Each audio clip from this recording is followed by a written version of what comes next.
So my name is Lily Baldwin. I was a professional dancer for 10 years and started making films when I was dancing with David Byrne about 8 years ago. And started with these, photographing myself in hotel rooms and making these very raw, visceral short films. And have been working in flatty cinema for a chunk of time, making what I call visceral cinema. And my goal has always been to essentially wake the viewer up and use dance as a tool to tell story. I was convinced when I was performing with David that people heard the music more with bodies and with physicality. And really that dance isn't just dance as we expect it to be, but it's also about articulate bodies in space in relationship to a camera and a lens, and then in post-production using editing as a choreographic tool, essentially to wake you up and give you a sense of your own body. And my good friend Saschka Unseld, who is my co-director on Through You, which is my recent project that premiered at Sundance and is also here in competition, he approached me. We were just talking about stuff and said, let's do something in dance. And I'd actually never worked in VR before. And we're all set. Hi. So now I can cut to the chase. That was a little bit rambling. This is what it is. So Through You VR is a never-ending love story told through time. It's all live action and dance that essentially puts you inside of a story as a lover and then as a memory. These are some stills. So yeah, so that's essentially me. We're going to jump into a conversation here, and Balthazar can speak. Yeah. Hello everyone, I'm Balthazar, creative director of Innerspace, and I'm here talking about dance because I made a project called Péri. Yes. So, don't know if there's a sound, but can we have a sound not too loud? But anyway, so Péri is about encountering a fantastical character that at the beginning is in the form of a statue and gradually evolves in different steps until she becomes a dancer. And the thing we wanted to convey here is a true feeling of being on stage, like in front of a real dancer. And because it's in real time with the HTC Vive, you're really able to move around, get close to the dancer, and touch her as if she were really in front of you. Obviously, she's a virtual character, but because of the motion capture we did, we really feel all her movement as a real person. So it's pretty powerful. So each of us, me and Lily, tried a very different approach of dance and VR. As we here saw her with live capture and real people, and me with virtual characters. And but with this very different approach, we quickly find that there are a lot of parallels and strong intentions that are similar in our work. So here we will raise a few topics that we think are important to talk about and could be helpful for other people interested in dance and VR. So, I mean, for me, I've always been trying to fit myself into flatty cinema space, and this is sort of about working in VR is essentially, I feel like I'm returning to my roots and putting the viewer at the center of the stage and just wrapping the stage around them. So it made a lot of sense personally, but for me in terms of, and dance is sort of my tool, it's sort of how I see the world, and again, dance really in terms of articulate body and not just a trained performing body. So one of the things that I think is amazing about VR is that it can take us outside of the linear approach to story. And just like life, there are many things happening simultaneously in a 360-degree space. And dance and bodies are essentially a universal language. We all speak body. So let's touch base with reality as much as possible and expand that reality through a universal alphabet. So for me, bodies say what words can't, and we can fill the gaps between words, beneath words, and beyond words, and essentially sort of expand our sense of reality. I like to think of VR as puncturing what's real, and dance is great at that. You should come closer, actually. Yeah. Okay. For me, why I decided to create a dance piece in VR was more from a spectator point of view, because I always felt frustrated as a spectator in front of a stage to be so far from the dancers. And it's really a need and like a desire to be closer to the dancer and feel almost their body that really get me to put this virtual character and try to get the user as close as I wanted it to be. And what I learned also from this was that it was not as easy as it seemed in the beginning, and we learned a lot to try to catch the same feeling I had when I actually start to rehearse with the dancers, and try to stay true to that first emotion.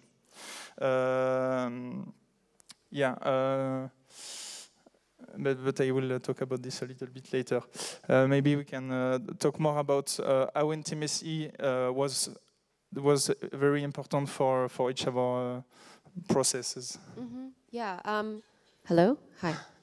Just checking in with myself. Hello. So, yeah. I mean, I would like to create for you as my viewer to create. I'd like for you to have more intimacy with yourself. And by having more intimacy with yourself, have more intimacy with your environment and subjects or bodies. So for me and Saschka, we wanted to explore feeling and intimacy and closeness over time in this story. And we feel like VR is very much about, in this space of expanded narrative, we can handle intimacy and heighten the stakes of intimacy and closeness. And so for us, we wanted to bring you close to one particular woman as she ages. For me, it was really important to have an older woman in VR moving through this older articulate body. Yeah, so I think basically intimacy is intimacy as an honesty and a closeness with body.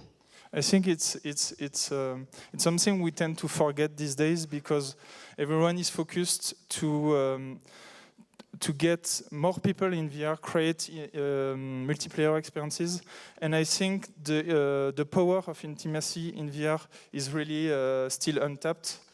And that's also why we try to create this really close and one-to-one relationship with a character. And we immediately felt that even if it's a virtual character, even if there's only one, there's a really strong feeling that happens. I think we should try to create more experiences where users are really the privileged one here, and being only one on stage in front of a dancer, I think is a really privileged position, and that's why I think it's so emotional. Lily, what do you think about the world as a stage, and wrap around the stage around your head?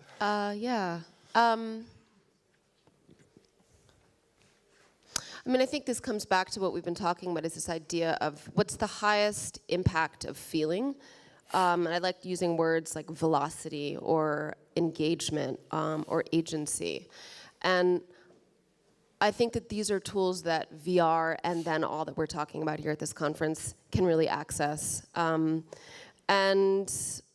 like I said earlier, this idea of essentially wrapping the stage or this sense of expanse around you is a way to approach and dive into stories and experiences. And I'd actually like to propose that we remove the term story and we start, which I think has such a linear implication, and I think talk about experiences or feelings that occur over a trajectory of time. So for me, thinking about it in these terms is a really kind of bullet point way of engaging that concept. For us with La Péri, this idea of staging instead of thinking in cinematic terms helped us a lot. And again, not coming from a background of staging and being on stage, I was really inspired by how the mechanics of sets moving on stage can be really interesting to use in VR, and the way it works with the performers, and it felt really more natural than any other thing we tried to make. And when we met, I was curious on, because you have more and more experience than me about being on stage. If you feel like VR has this closeness, this link with the stage and being on stage in terms of feeling as a user. Yeah, no, that's a great question, because when I saw your piece initially at DevLab, there were a couple of moments that really reminded me of being on the Met stage, the Metropolitan Opera. I was there freelancing for 3 years. And just, yeah, to kind of jump in on this, I love what you're excited about, because I will speak to personally, there is this electricity of exchange that happens on a stage where, like right now, I mean, this isn't the most electric moment, but there's, you have all of your attention moving in this direction towards me, and I feel that, and you feel the thrill. I feel, yeah. The electricity. No, and you're listening, and I'm a live person responding to that, and it's just something that is so rare right now in this world, and just the electricity of a performance is unlike any other thing, and I think it asks us to listen more. And that's really interesting to me. I will say that in VR, overperforming in live action just doesn't cut it. It looks really bad. And so this idea of taking this performance but not projecting, actually, in VR, I think that's something we need to be careful of when we're dealing with live action, which is what I've been doing and you have not been doing. So we're different in that regard, which is interesting. Moving to the next topic. Moving on. Yeah, I was really struck by how you talk about dance as a language that speaks louder than words. So maybe you can elaborate a bit on this. Yeah, tell us about your way of seeing dance as a universal and strong language. Yeah, it's all very epic sounding, but it actually is, I think. I feel like I've said it, but just to hit the point home. When we think we know what something means, it puts us in a box, and I think words can box us in. And I'm interested in ambiguity of meaning and interpretation and perception around a given word. And I think there are many takes on a word. And I want to embrace that, the dimension of a word. And so I think that dance necessarily, we don't always know what dance or bodies in motion means. And I think it's okay to not know what something means, but to actually have it ignite a feeling in you, and then you have to figure that out. Yeah, that's exactly what I realized myself when, even if there was a whole story we wanted to tell the user.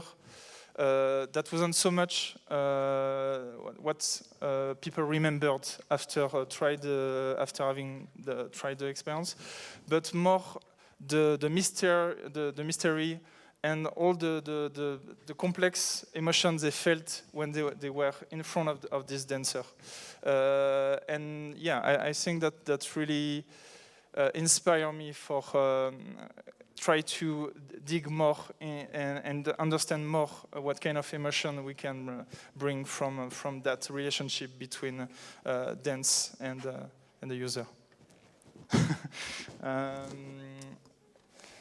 And yeah, maybe to finish, we can talk a bit more about what was our technical approach and what was the issues that you faced with your project, and how you tried to, instead of facing them, have an approach to get around and think out of the box. I don't know if you want to. Oh, there it is. So first of all, Saschka and I had a fellowship with Sundance and was worked with Jaunt 1, and Sundance has been incredibly supportive of this project, and Shari in particular, and then Kamal and Ruthie there, and really having us trust our voices and take risks. Saschka, if you're not aware, was a co-founder and creative director of Oculus Story Studio, which has since shut down or sort of transforming internally. But he's been very, he's just really experienced in the space and has an understanding of the technology in a way that I don't. So that was really interesting to actually work with someone who was so versed and also so interested in breaking the rules, and that I could trust to. He dared me to imagine what was possible and kept my naivete kind of shrouded in, he said, look, just don't think about what you can and can't do. What do you think we could do? So long and the short of it, we did all these tests with the Jaunt camera where I was dancing and he was moving, and there happened to be a camera between us. And some of those tests you'll actually see in our next project, which is a different way of engaging than we've done in Through You, Dance in Motion. But we discovered that we wanted to move the camera by hand and have a real experience happen, kind of create this sense of church, even let's take the religion out of it, but this idea of a happening or an occurrence or a thing or a pivotal moment happening that the camera happens to capture. So we didn't want a camera just to be still, and we wanted to have the camera respond to what was happening in space. So we covered the floor in black on our set. We wore black suits zipped up to the face and moved the camera where I was directing the bodies and he was moving the camera. And we got really close. We moved fast. We played with gaze, locking gaze, moving the camera around that. We figured that by engaging a still point and investing in something, not just a nose or some sort of fixed thing, but investing in something in motion, you could actually get away with more movement. So we can talk about this later, but please feel free to reach out if you want to talk about what we did. Yeah. That's us, that's Saschka on the right, just context. Yeah, from our end, we struggled a lot with, I mean, the idea of motion capture was really exciting because it was a new tool for us. But as soon as we realized that even if it was a virtual performance, we couldn't tweak so much what was recorded. So we learned a lot in the process on how to choreograph the dance after recording by editing the dance and try to make something that feels more dynamic for the user. And that's also something I learned, and I will try to apply on our next projects, is try to work with a choreographer much more in advance and try to use the tools that we have right now at our disposal to think about and try stuff in VR more early in the process, even if it's just like cubes floating around.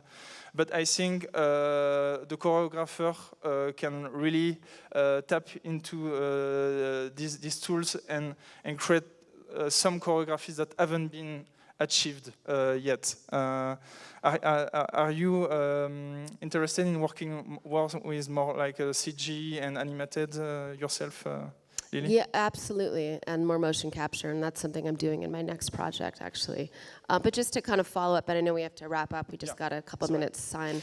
But just to follow up on what you were saying was this, I think one of the things we both share, where our interests lie, but we're coming from it from very different perspectives, is this idea of authenticity.